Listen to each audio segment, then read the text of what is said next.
Hello and welcome to Cyberpunk Studios. Quiet you. Now, I explain why I'm like the man from Del Monte who say, yeah, it's 1,000,001 degrees. Literally, I'm melting. I'm wearing shorts underneath this desk, and this isn't even a desk. This is a facsimile I've had to knock up from two exercise things that obviously get phenomenal use by the fat chap, and a piece of wood. So this isn't a real desk. It's also too short. There's no chair that's short enough. That means that I don't have to hunch. So I'm like from Notre Dame, sitting here going, "Would you like to see my precious?" And because I can't kneel down, anyone who would suggest kneeling down, I have a medical condition which states that I can't kneel down. It's in fact medically impossible for me to kneel. It's not medically impossible, but I certainly couldn't do it for a long period of time. Don't break your legs, children. That's the moral of the story. Don't break your damn legs. Anyway, I've decided I want to show you a few more things that I'm going to be using in the XBAND short film. And I thought I'd show you a couple of the TV sets, and then I'll do a video about the oscilloscope as well, simply because that's going to take a lot longer to set up, and I'm still trying to work out certain parts of that. But yeah, as you can see here, I've got two CRT TVs and an old LCD, and I'll explain where these are going to be used and how I'm sort of thinking of affecting them. It's not actually going to be this TV that's used, but I'll get to that when I get round to it. First off, the VHS tape I'm using, by the way, these are all having to run on coaxial cable, which is the old RF cable that TVs use. Not composite, not SCART, not component, not HDMI. Long ago, before all of that was a thing. It's a technology from at least the 70s. I'm pretty certain it's probably the first actual connection method, so it's probably been around since the 20s. But it wasn't until the 80s, really, that other connection types became available, things like composite and RGB and SCART. So yeah, it's naff quality, really. It's the worst picture quality you can get. But whatever, it's coming from a VHS tape. I've got a Sega VHS tape in there because I felt that that was kind of natty. I could have actually plugged in the Mega Drive to any of these TVs to show off the XBAND logo on the screen. However, I decided against it, simply because just having a still image of an X on the screen isn't particularly thrilling, so having animated motion on the videos is pretty damn cool. So this is a Panasonic CRT television, portable. It has a little handle. How very nice. It actually has a rechargeable battery pack on the back.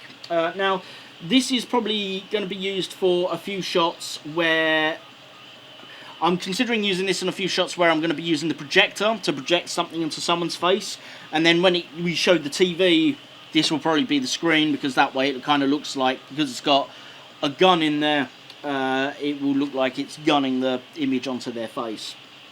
For anyone who doesn't know, CRT TVs are these old big chunky buggers. And the bigger they got, the heavier they got. They might weigh like a ton, some of the bigger ones. 32-inch was like one of the maximum sizes, because if you got any bigger than that, you couldn't lift the bugger. So imagine that, 32-inch was your top. Nowadays people are like on 100, like 65-inch I've got from an LED, sorry. And it doesn't weigh that much. You compare that to, like, you could never ever, with even just two men, you couldn't pick up a 65-inch CRT. They're massive. And inside is a tube which acts like a gun. It's a photon gun. It sounds really sci-fi when you say stuff like that, but it's a photon gun, and it shoots photon particles at the screen to generate the image.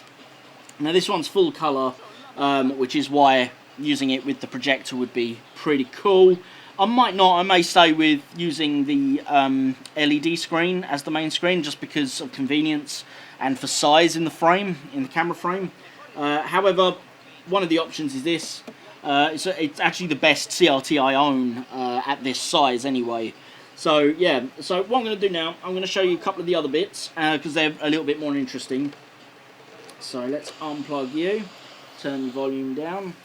So as you can see, I've got the RF cable here. Now for these two sets, you need an adapter. This won't work by itself, and it's a really weird one. I'd never heard of it before. You need this adapter, which goes from RF to a headphone jack, because these use RF signals for the video, but they only have a headphone jack input for it. So make of that what you will, but that's how these operate. So I'm going to plug this in and I'll prove it to you. Here's the LCD. Plonk. Oh, it's not very well tuned. Well, this has an auto tuner, so I can press program. That's not very good, sir. There we go. So now we have, this is also colour, and you've got a slider here so I can make it black and white or full colour. There's like a sweet spot in the middle. It's too bright on one end and obviously black and white on the other. So it's like a weird sweet spot in the middle for that. Let's turn, where's the volume? That's volume, isn't it? There we go. Yeah, so you've got, so it's got an auto program feature and it's also got a radio built in. Now how I'm going to be using this is as an alarm clock radio. And anyone who's aware of the Citizen T350 will know that it doesn't have an alarm feature, and I don't give a shit, because it's just going to be perfect as a visual cue for that. So I'm going to have something, the XBAND logo come up on the screen. I'm going to have the sound effect that I want. I already know what that is, but I don't want to give too much away on the film. And then when the main character shuts the radio off, it's literally just going to be slamming that down. And that's done. Then I think people understand that as like an old retro tech. Press this button here to really lift that up. So yeah, that's going to be used as an alarm clock radio. But the fact that the real thing doesn't have an alarm function. I mean, honestly, if you're watching my short film and your biggest bugbear is that I used an item without an alarm clock in it as an alarm clock, quite frankly, you can go do one. Yeah, so that's that one. Now, this one's a black and white TV. This isn't actually the one I'll use. I have two of these. I actually have two of these. Is this... No, it's not tuned anymore, because I've adapted the plug. Come on. That audio's coming from the VHS player from here. But you'll note, it's not plugged in. It's plugged into this one. This isn't picking up a signal, and this is. But the cable is here. I just...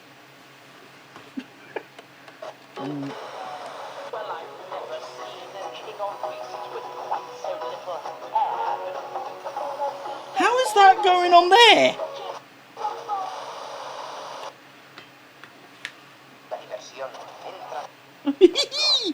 What's going on?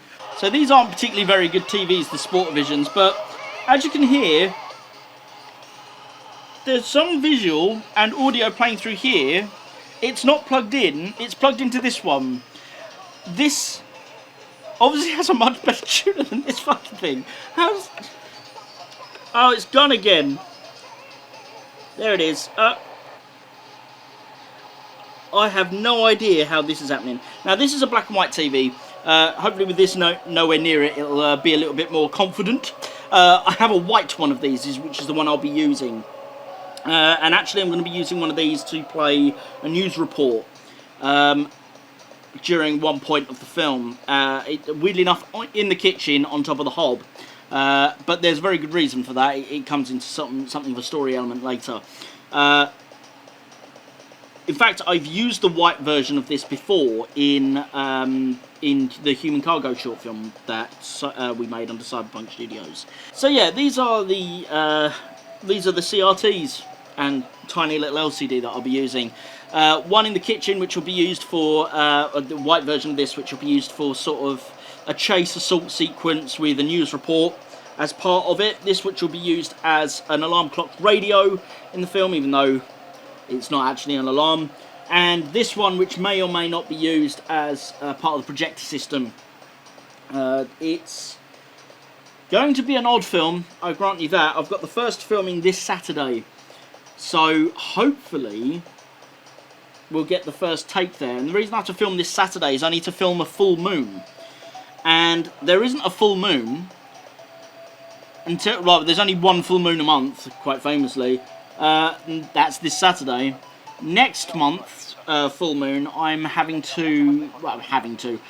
doing, and I'm proud to do it, someone's wedding, so I'm not available to shoot my film on the next one, and there is September, but I'd rather use that as a backup if something goes wrong this weekend, rather than rely on it and something go wrong that weekend and I haven't got a shot.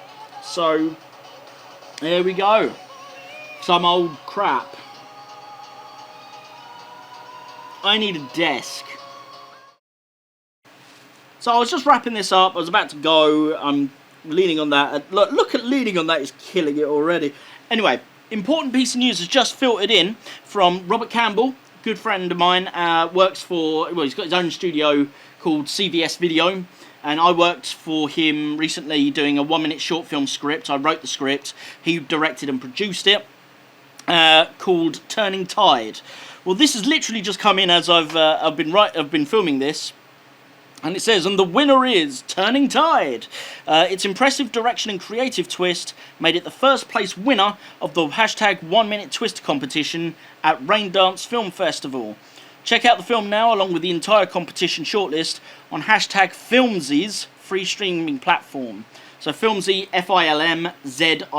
If you go to them, you can go and have a look and watch the film for free there. Written by myself, it's comedy. I'm sure you'll enjoy it, but yeah, I just won an award.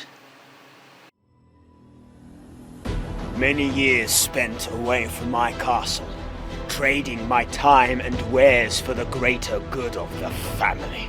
Once in awe of their father's skills, now slip away from gratitude to indignation. My son believes he knows better. He and his kin will build their empire in their image. And so fate hath brought me here, to this beach, where the castle of my heir stands tall against my grace. And so, it begins, the ultimate battle that shall turn progeny into rivalry! Ah!